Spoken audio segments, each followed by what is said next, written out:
বন্ধুরা দেখুন, পটল চিংড়ি রান্না করেছি। কেমন করে রান্না করি দেখুন, রংটা হয়েছে দেখুন কত সুন্দর। বন্ধুরা আসুন, আজকে আমি পটল চিংড়ি রান্না করব।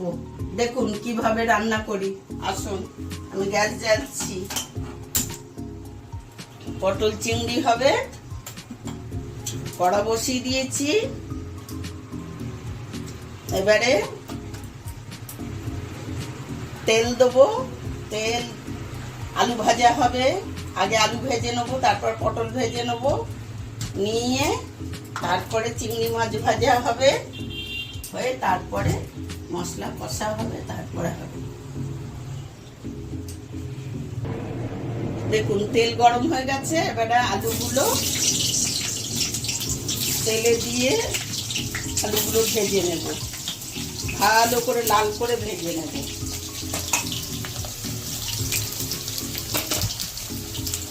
আলু পটল একসঙ্গে ভাজলে ভালো ভাজা হয় না। আগে আলু, নইলে পটল ভাজলে আবার তেলটা কালো হয়ে যাবে। আগে আলুটা হবে, তারপর পটল হবে।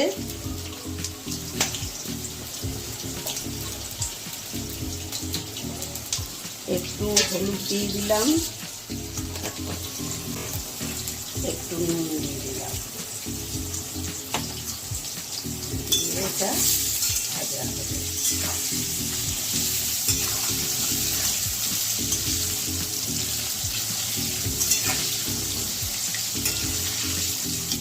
দেখুন আলু ভাজা হয়ে গেছে। এবারে আলুগুলো আমি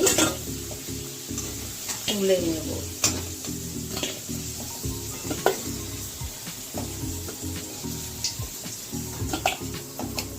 এবারে এই তেলে পটলগুলো দেব।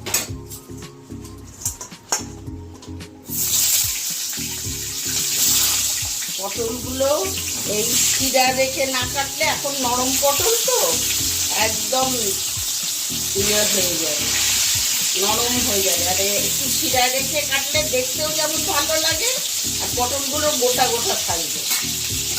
পটল লাল ভাজা হয়ে গেছে। এবারে পটলকে তুলব।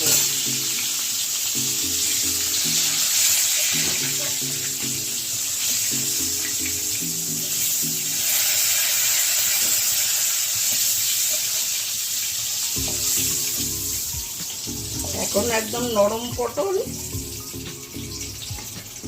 বেশি বড় বড়। এবারে চিংড়ি মাছটা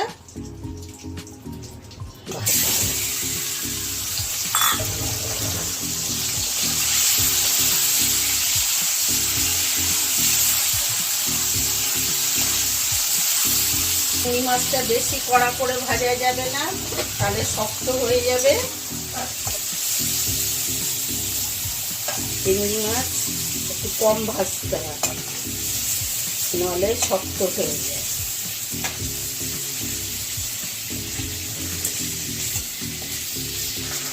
এই যে তেজপাতা দিলাম। এবারে পেঁয়াজ বাটা দেবো।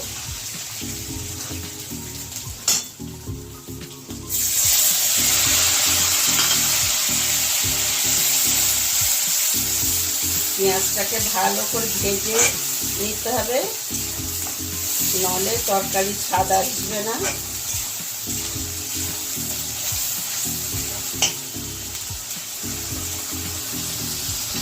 দেখুন পেঁয়াজটা ভাজা হয়ে গেছে, তেল ছেড়ে দিয়েছে।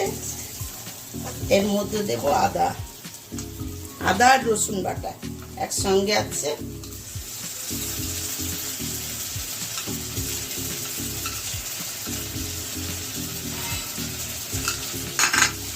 এটাও ভালো করে ভেজে নেব।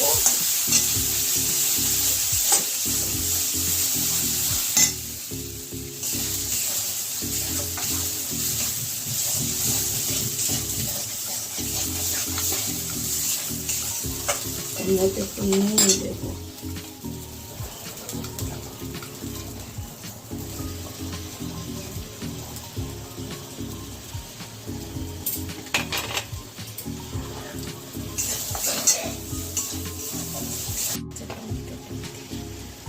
এবারে টমেটো পেস্ট করে রেখেছিলাম সেটা দিলাম। এর মধ্যে একটু চালমগজ বাটা 1 চামচ দিয়েছি।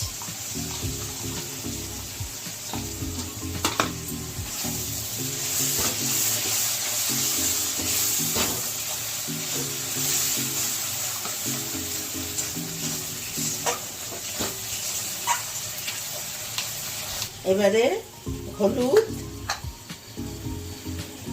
1 চামচ, এবারে লঙ্কা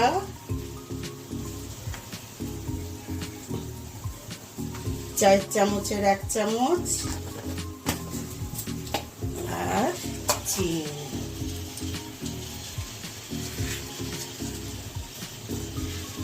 চিনিটা পরিমাণ মতো,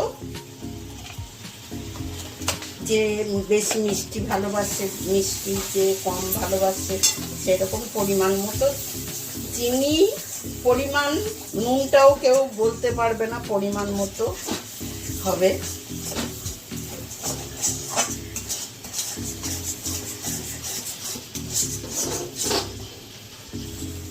এই যে এবারে এইগুলো দিয়ে দিচ্ছি, দিয়ে একসঙ্গে কষা হবে।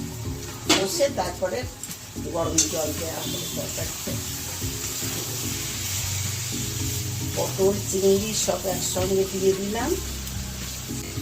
কষাই মনে হচ্ছে খেয়ে নেব।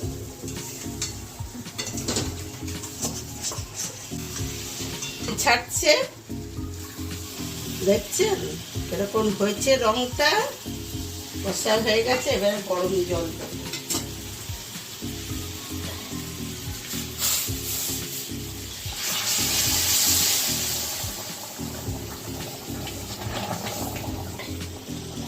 আলুগুলো বড় বড় আছে, একটু জল বেশি দিলে তবে সেদ্ধটা হবে। গরম মশলা তো আগে দিয়েই দিয়েছি। নামানোর সময় একটু ঘি দেব, দিয়ে এই যে 1 চামচ ঘি দিয়েছি। বন্ধুরা দেখেছেন তো কত সুন্দর হয়েছে, দেখলেন কেমন করে রান্না করেছি। এবারে এই ভিডিওটা যদি আপনাদের ভালো লাগে, আপনারা ভিডিওটা লাইক করবেন, শেয়ার করবেন, চ্যানেলটা সাবস্ক্রাইব করবেন।